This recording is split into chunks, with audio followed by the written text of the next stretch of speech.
Au pays des cratères est présenté par la Fabrique culturelle de Télé-Québec en partenariat avec Transistor Média.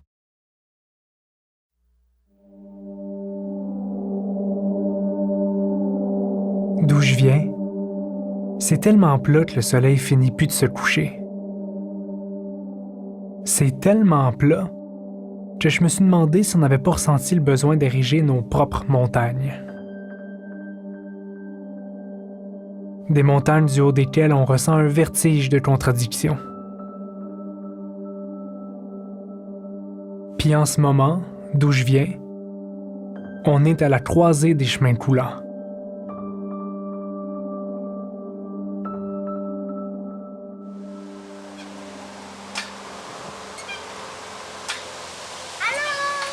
Allô? Comment ça va aujourd'hui? Ça va bien, toi? Ça va bien aussi? Moi, c'est Gaël, puis je viens de l'Abitibi. Le petit gars sur la VHS que vous venez d'entendre, c'est moi, à 4 ans, dans la balançoire chez mes grands-parents. Des souvenirs de mon enfance comme ça à Val-d'Or, j'en ai plein. L'Abitibi, c'est là où je me suis fait mes plus vieux amis, puis là aussi où ma famille habite encore. À quelque part, c'est chez moi, même si j'ai quitté la région à l'âge de 17 ans pour les études. Aujourd'hui, je reste à Montréal, dans Granville, un monde complètement différent. Puis c'est drôle parce que quand je dis aux gens d'où je viens, j'entends souvent les 3 mêmes affaires. Premièrement, ils me disent qu'ils sont jamais allés en Abitibi. Je le sais que vous n'êtes pas allés, on passe pas là par hasard. Puis c'est pas la région la plus touristique au Québec. J'entends souvent aussi qu'on est une région éloignée, qu'on doit être à genre 12 heures de route de Montréal. On est juste à 6 heures de route en auto.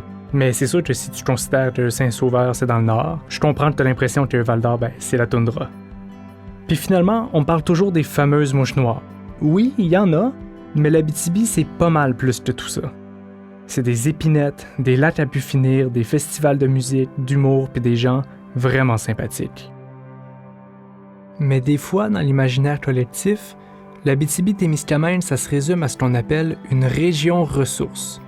Une contrée à l'autre bout du monde où il n'y a rien à faire à part couper du bois puis creuser des mines.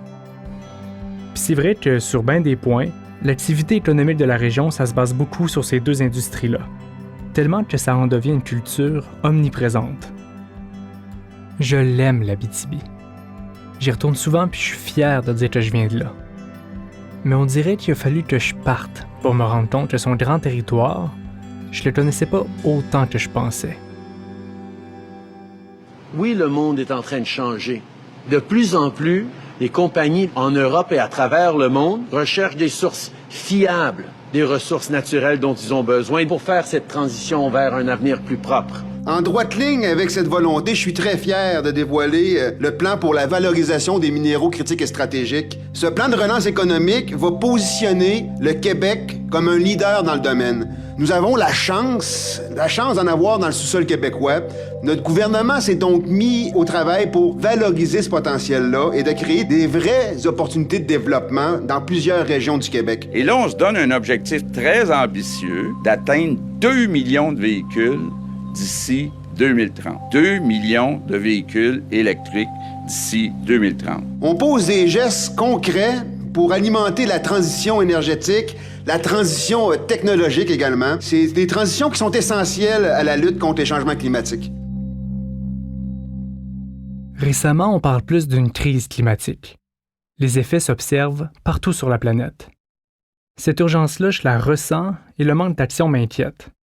Comme beaucoup de monde, je veux qu'on prenne les bonnes décisions pour limiter les dégâts, pour laisser un meilleur futur aux prochaines générations. L'heure est à la transition. C'est dans ce contexte-là qu'on entend de plus en plus parler en Abitibi de minéraux critiques et stratégiques qui pourraient contribuer à cet effort-là. On observe un nouveau boom minier, notamment dans l'exploration pour des mines de lithium, un minerai qui pourrait alimenter des batteries de voitures électriques. C'est sûr que rapidement, comme ça sonne comme une bonne nouvelle. On nous dit qu'on a besoin de minéraux pour faire la transition énergétique, puis ils sont là, dans le sous-sol de l'Abitibi. Non seulement on pourrait contribuer à la transition, puis en plus de ça, ça pourrait être bon pour l'économie locale. Mais en Abitibi, des mines, il me semble, il y en a déjà pas mal. On sait que c'est important pour la région, mais des mines, ça vient aussi avec un impact environnemental. Ce qui m'a surpris, c'est que les prochains projets miniers seraient probablement des open pits, des mines à ciel ouvert. Ça me rend un peu perplexe parce que là, on veut creuser plusieurs grands trous pour sauver des écosystèmes. Mais c'est pas un peu contradictoire? C'est-tu ça le meilleur chemin pour faire la transition?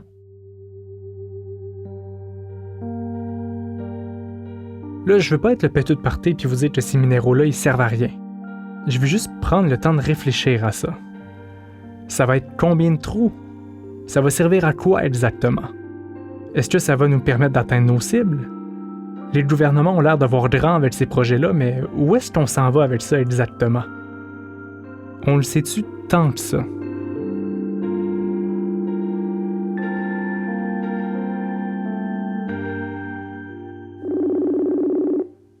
Comme je suis pas pantoute un expert dans ces questions-là, puis que j'ai pas fait chimie physique au secondaire aussi, là, j'appelle Elliot Muller.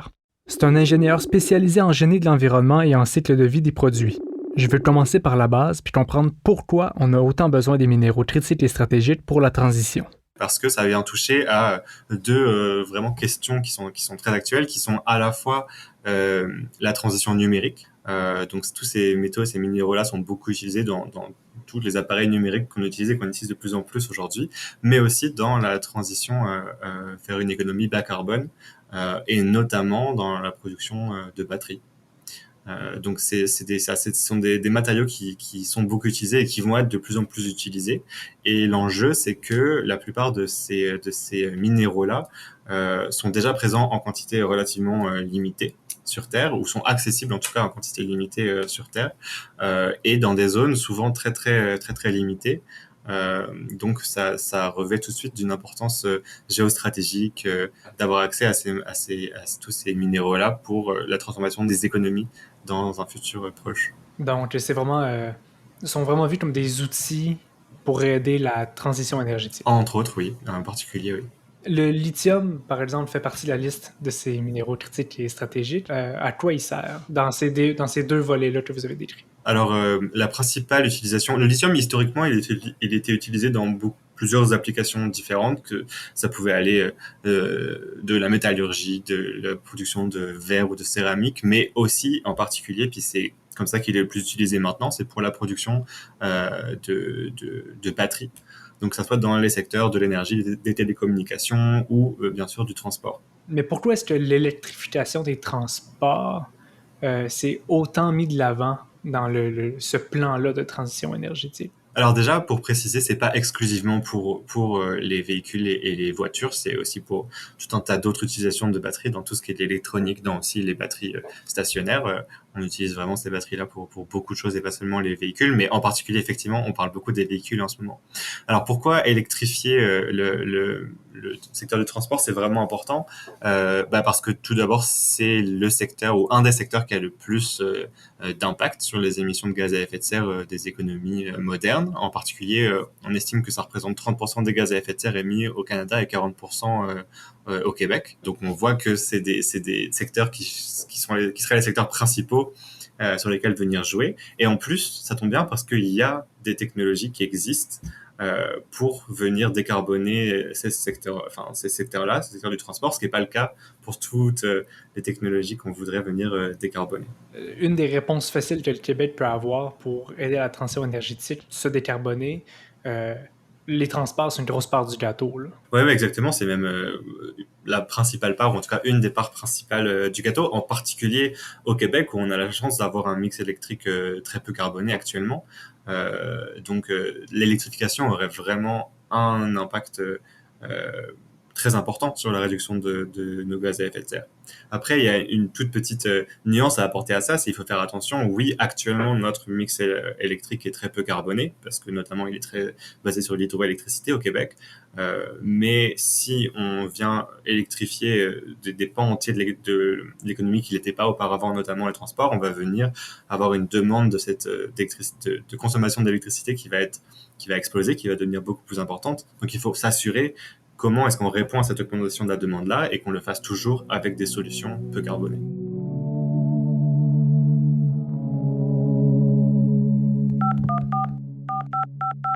J'appelle après ça Rodrigue Turgeon.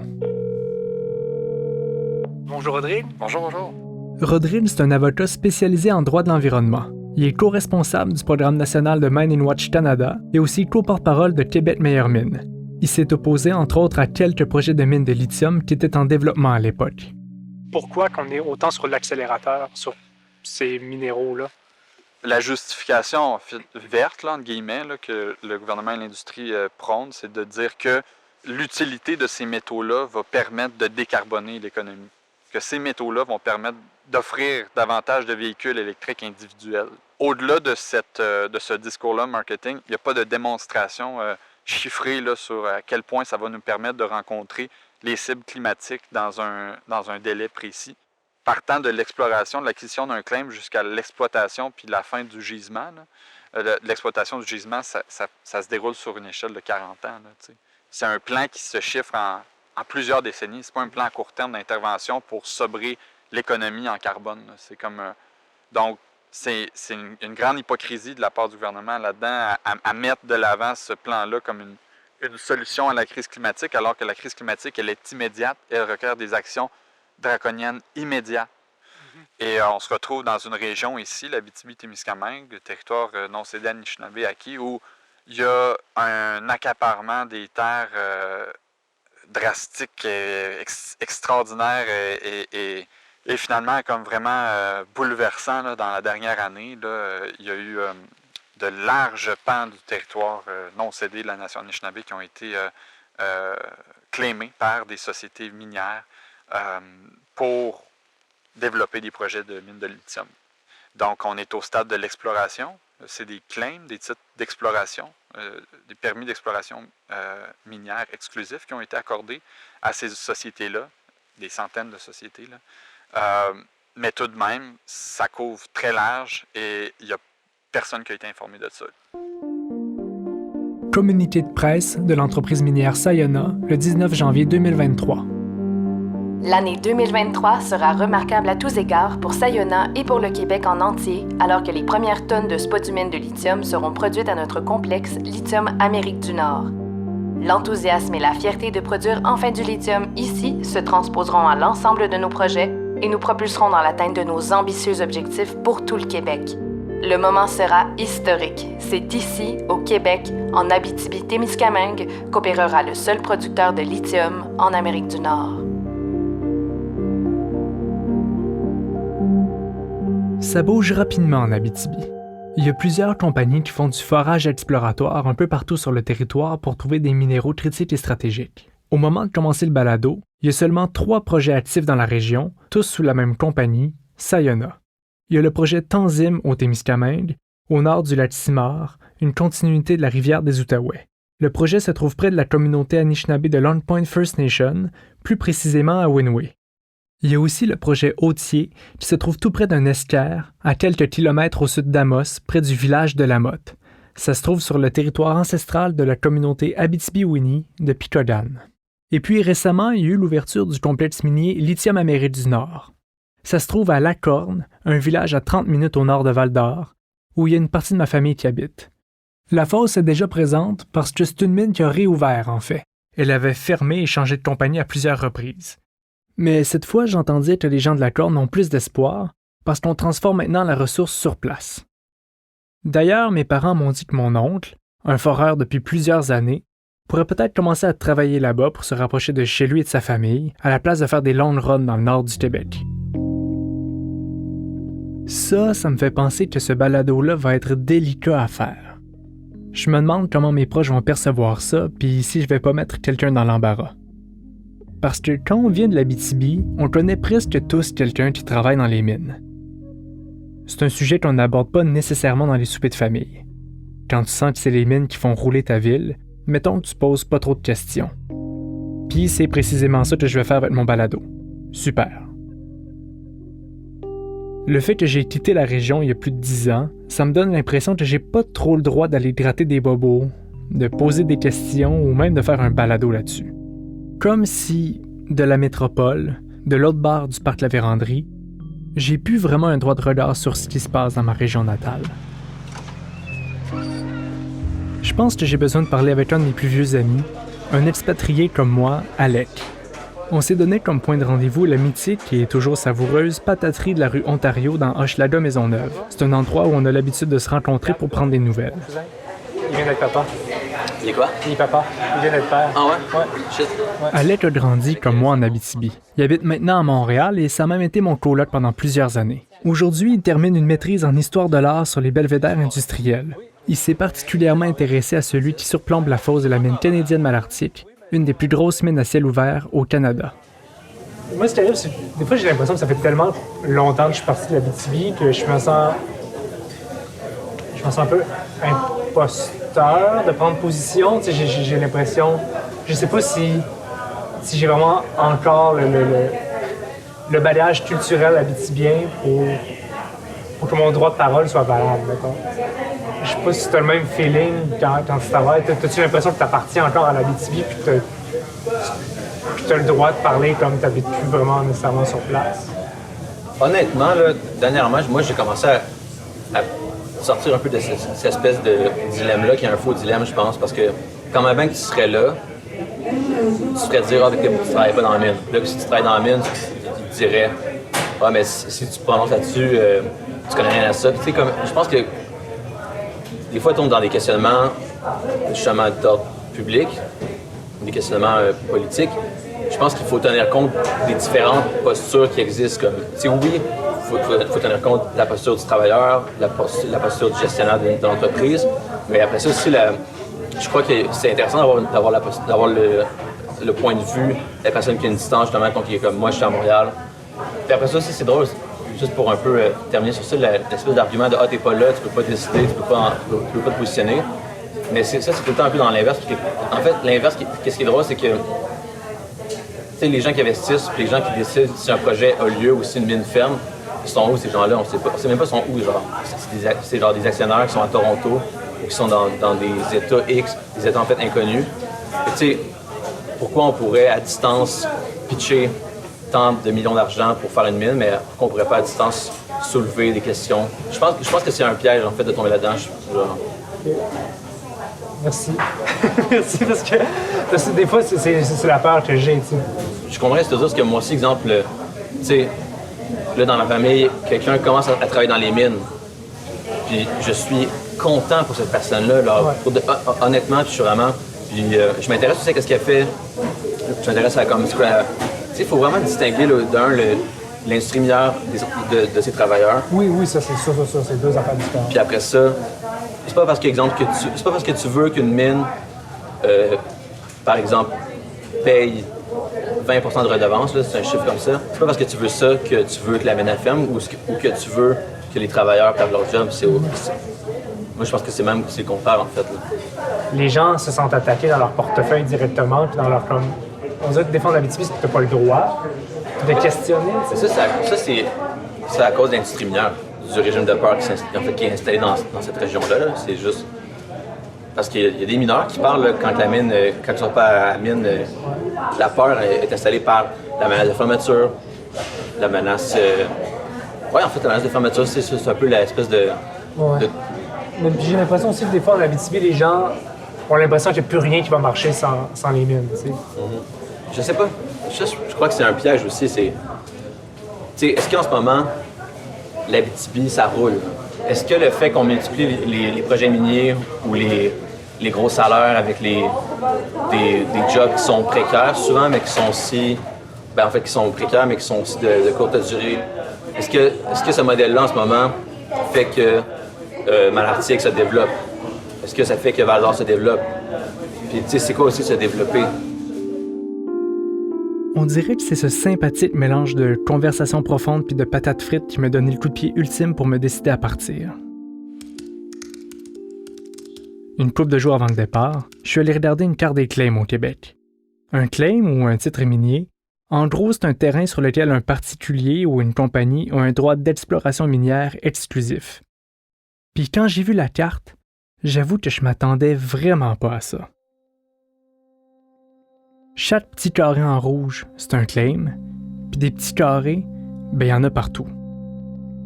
Particulièrement dans des régions minières comme en Abitibi-Témiscamingue puis à la baie James, mais aussi en Mauricie, dans la Naudière, dans toutes les régions du Québec. la course aux minéraux critiques et stratégiques, c'est pas juste en Abitibi que ça va se passer. Je tombe après ça sur un article de Radio-Canada qui dit que la superficie du territoire sous titre minier a bondi de 46% en Abitibi-Témiscamingue au cours des 2 dernières années. C'est quand même énorme. Plus loin dans l'article, je vois que ce serait le tiers du territoire d'Abitibi-Témiscamingue qui serait claimé. Puis juste en Abitibi, ça peut-tu dépasser le tiers? Parce que quand je retourne sur la carte puis que je zoome sur l'Abitibi seulement, sans compter le Témiscamingue, il y a vraiment beaucoup de claims actifs. Mais là, ça peut-tu tout devenir des mines, ces carrés rouges-là? Puis si ça se peut, de quoi ça va avoir l'air? D'un genre de paysage lunaire parsemé de cratères un peu partout? C'est-tu ça qui nous attend? Ok, faut que je me ressaisisse puis que j'arrête mes recherches. Parce que je me connais, puis si je continue à chercher d'autres informations, je vais finir par me perdre sur Wikipédia, puis à minuit, je vais être en train de lire le segment sur l'habitat naturel du carcajou. Puis le balado s'appelle pas « Au pays des carcajous ». Fait, ouais, faut que je parte là.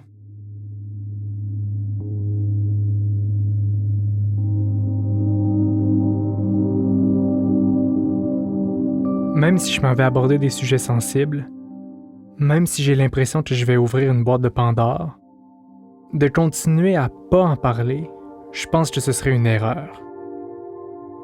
Pour faire des choix éclairés et savoir ce qui nous attend, ça nous prend des espaces de discussion.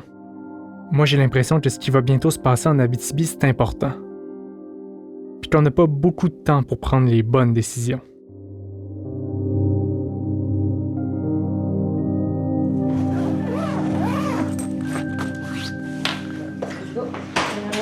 Dernière affaire. Je dois mentionner que je fais pas ce projet-là tout seul.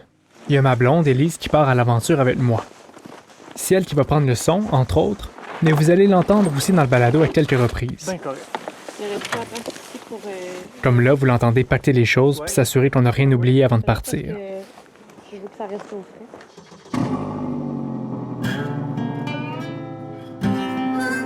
Bon, on va faire un petit plein, puis après ça, on va prendre la route. C'est parti. Ce matin-là, c'est une vraie tempête. On part de l'appartement puis on fait un petit arrêt pour faire le plein de l'auto.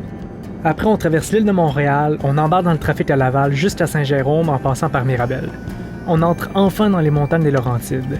Il y a moins de trafic, mais ça roule toujours trop vite.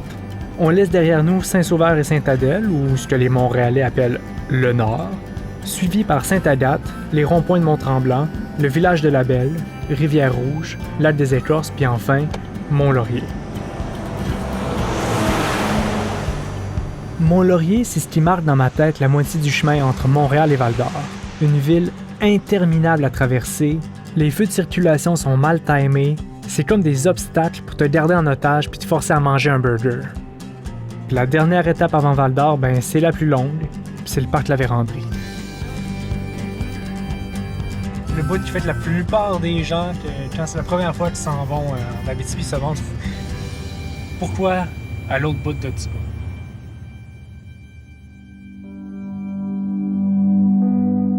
Si dans les Laurentides, nos repères sont marqués par les villes et villages, dans le parc, c'est surtout les lacs qui nous rappellent que oui, malgré les longues heures, on avance, lentement mais sûrement, vers notre destination. Je pense que c'est la première fois que je prends le temps de lire le nom des lacs puis des places qu'on croise. On dirait que je les ai pris pour acquis. Avant, j'arrivais à en reconnaître quelques-uns, mais je leur donnais pas une attention particulière. Un peu comme j'ai fait pour ma région, j'ai l'impression.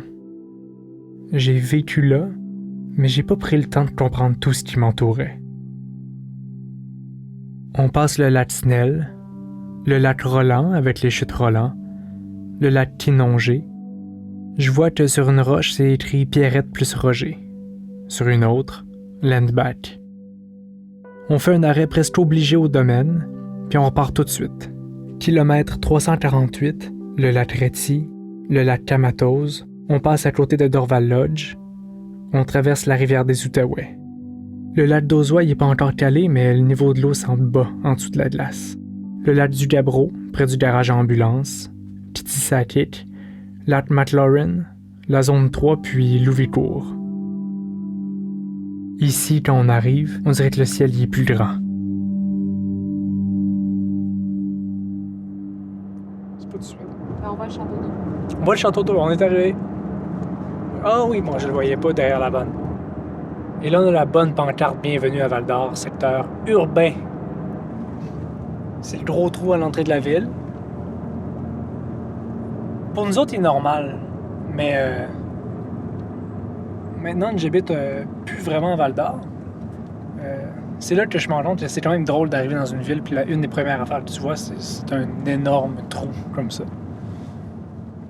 Tout de suite en rentrant dans la ville, on voit à notre droite le trou abandonné par une minière qui avait fait faillite à l'époque puis qui était partie sans restaurer le site. Aujourd'hui, elle est de retour en fonction et gérée par une autre entreprise, mais le trou, lui, c'est toujours le même. Je pense à la carte des claims puis je suis comme pris d'un vertige. J'ai l'impression de flotter dans un monde étrange, vide. Je vois des centaines de trous, comme ceux à l'entrée de Val-d'Or. On dirait que je suis comme sur la lune. Des plaines grises à pu finir, des cicatrices. C'est peut-être même pas la lune. On dirait que je suis sur une autre planète. Mais là, j'arrive chez mes parents, juste à temps pour sortir de ma bulle puis chasser ces idées-là. Je sais pas si on a de la place dans la cour. On y va? Mes parents, c'est vraiment deux personnes incroyables. Ils sont intelligents, ils sont curieux, puis aussi ils sont vraiment drôles. Peu importe les projets, puis peu importe les défis, ils m'ont toujours soutenu. Je l'apprécie beaucoup parce que, c'est un peu grâce à ça que je vous parle aujourd'hui.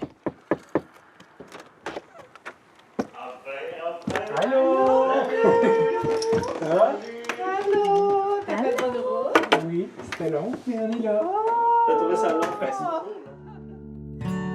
Ma mère Annie, c'est une personne sensible avec une grande écoute. Elle adore tous les animaux, sauf les serpents. Puis des fois, parce qu'elle est introvertie, son sens de l'humour peut être sous-estimé, mais c'est la meilleure pour puncher une blague. C'est une personne aussi très consciente des enjeux environnementaux, puis elle cherche souvent à faire des choix plus responsables. Elle travaille pour la ville de Val-d'Or. Mon père Éric, c'est de la bonne humeur sur deux pattes. Il a le don de s'entendre avec tout le monde. Il aime faire des farces, il a une passion pour la vaisselle et il adore écouter les games du Canadien. Il est directeur du département des pièces dans un concessionnaire automobile. Pour mes parents, les années 90 en Abitibi, ça n'a pas été facile. Quand je suis né en 1994, le prix de l'or était au plus bas, les mines roulaient pas, puis les gens quittaient la région parce qu'il n'y avait pas de job. Mais mes parents sont restés quand même. Puis oui, aujourd'hui, l'économie roule dans le tapis dans la région, mais eux, ils s'en rappellent encore ça a l'air de quoi ici quand les mines ferment. J'avais envie de leur demander ce qu'ils savaient et pensaient de l'arrivée des mines de lithium dans la région. On se tient un petit peu plus au courant dans le sens où que ça se passe à La Corne, du village d'où est-ce que je viens dans le fond. Ma famille travaille là, fait que c'est important pour nous. Mais je sais que c'est pas juste La Corne, je sais que ça va vers La Motte aussi. Puis il y a un côté environnemental aussi là-dedans. Je sais qu'il y a des gens qui sont pas en accord avec ces projets-là. Cependant, je peux pas dire que je connais à fond le sujet. Contrairement à avant, il n'y avait pas tant de demandes encore avant la pandémie, des voitures électriques, avant qu'on se rende compte de tout ça. Puis là, je trouve qu'il y a un réel engouement. Là, tout change. Là. C'est sûr que, étant donné qu'Éric travaille dans le monde de l'automobile, puis que le monde de l'automobile est lié aux mines de lithium, bien, on sait que l'intérêt est là aussi. Oui, je l'avais pas il y a 4 ans, puis là, je l'ai. GM annonce un peu comme ça, c'est comme le plus gros événement du véhicule depuis la création du véhicule. On va vivre le plus gros changement qu'il y a jamais eu depuis ce temps-là. Fait que là, on parle d'une centaine d'années. Là. C'est lié au monde de l'automobile, mais c'est lié aussi pas juste à non. l'automobile. Non. Fait qu'est-ce que, tu sais, on le sait pas, est-ce qu'à La Corne, ça va être vraiment destiné au monde de l'automobile? Je sais pas. C'est ça. On n'est pas au courant de tout. Tu sais, on associe ça souvent vite au monde de l'automobile, mais c'est pas nécessairement à ça que ça va servir. Mais, tu sais, vous vous sentez comment par rapport à ces projets? Parce que là, c'est 3 nouveaux projets, mais vous autres, comment vous voyez ça? C'est quelque chose que vous trouvez qui est bon pour la région? C'est quelque chose qui vous inquiète? Bien, étant donné que j'ai des oncles qui travaillent là, mon grand-père a travaillé à la mine de lithium dans le temps à la Corne. Fait que c'est sûr, il y a un côté fierté, puis il y a un côté que tu viens de la région de l'Abitibi-Témiscamingue, puis l'Abitibi, c'est les mines. Fait que t'es fier. Mais il y a un côté qui m'inquiète. Une autre fierté qu'on a, c'est notre eau, puis les rivières. Puis, encore une fois, je ne m'y connais pas à fond dans le projet, mais je sais qu'on parle de danger de la nappe phréatique, et ça m'inquiète. On pense que ça va être pour les bonnes raisons, mais on espère que ça va être vraiment pour les bonnes raisons, mais on n'est pas certain de rien parce que l'information n'est pas si claire. Comment que ça va être fait? On est-tu tant au fait que ça? On ne l'est pas vraiment, là. J'ai demandé à ma mère si mon oncle était heureux d'avoir commencé à travailler à la mine. Hey, garde! Tu sais, mes oncles, là, ils ont toujours travaillé, évolué dans le milieu des mines, travaillaient ces drills. Tu sais, quand j'étais jeune, eux, ils partaient travailler sur des runs. Ils partaient, des fois, des mois entiers en forêt, là. Ils vivaient dans des camps, des tentes, puis ça travaillait fort, au froid, l'hiver. Donc, arrivé, tu travailles à quoi, 20 minutes, une demi-heure de chez vous. Tu reviens à tous les soirs, chez vous, dans ta maison, voir ta famille. Pour eux, c'est énorme, là. Puis pour leur famille aussi. Là, qui va être heureux, lui, là c'est sûr, là. C'est sûr. Un peu plus tard dans la conversation, j'ai voulu leur montrer la carte des claims. Je savais pas s'ils avaient déjà posé les yeux dessus. La carte ici, en rouge, c'est le territoire qui est claimé en ce moment. C'est les claims actifs. Wow! C'est plus difficile de voir où est-ce qu'il y en a pas. Ouais. Est-ce qu'il y en a? Ouais, c'est ça, je veux dire. Écoute, c'est fou. À part Abitibi-Est, puis dans le sud du Ouais, mais si tu parles à partir de juste... Val-d'Or et tout ça, là, vers Rouyn-Noranda, c'est fou. Ouais. Fait que tout ça, c'est acheté. OK. Tout ça, en principe, c'est acheté, puis le but, c'est de l'explorer puis voir si on peut faire une mine avec. Écoute, il va y avoir des trous partout. On va finir un gros trou. Ouais. Dans le fond, si ça devient ça, ça va faire dur. Mais là, je sais que là, dans les prochaines années, on va vouloir du lithium à côté. Puis là, je vois tout ça, puis je me dis, le prix à payer, mettons que le lithium sauve la planète. T'sais, le prix à payer, c'est quoi l'Abitibi? Quel prix on est prêt à payer en Abitibi? Est-ce qu'on veut que tout ça devienne potentiellement une mine puis qu'il y en ait partout? Ben là, si on parle de sauver la planète, je me sentirais cheap de ne pas me sacrifier pour sauver la planète. S'ils peuvent me le confirmer qu'on va sauver la planète. Parce que là, me dire, on va tous bien de fermer la région, là, ça va faire... Ou mettons que ça ne sauve pas la planète, mais bon, on a des besoins de lithium. Oui.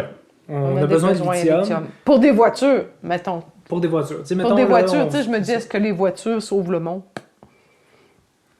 Mais là, ça fait beaucoup à réfléchir. Oui. Moi, je trouve ça gros. Parce qu'on ne sera pas assez au courant. Comme là, tu me mets au courant de tout ça, puis je sais pas.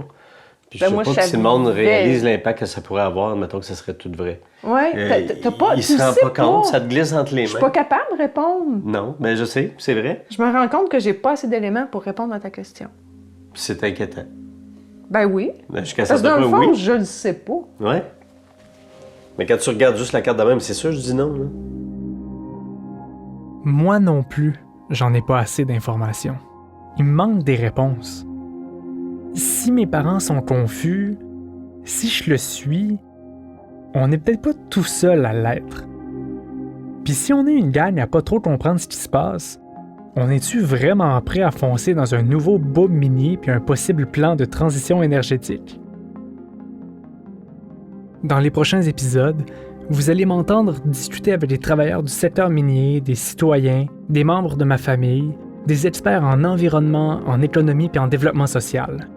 Ils vont m'aider à mieux comprendre ma propre région, à m'y reconnecter, puis mieux comprendre les enjeux qui influencent ce qui va se passer à côté de nos villes et de nos villages.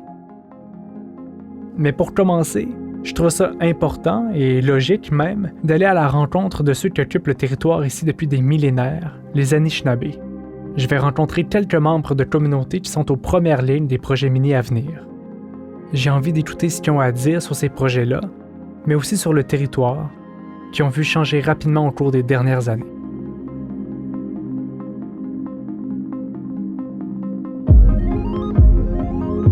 Vous venez d'écouter le premier épisode d'Au Pays des Cratères.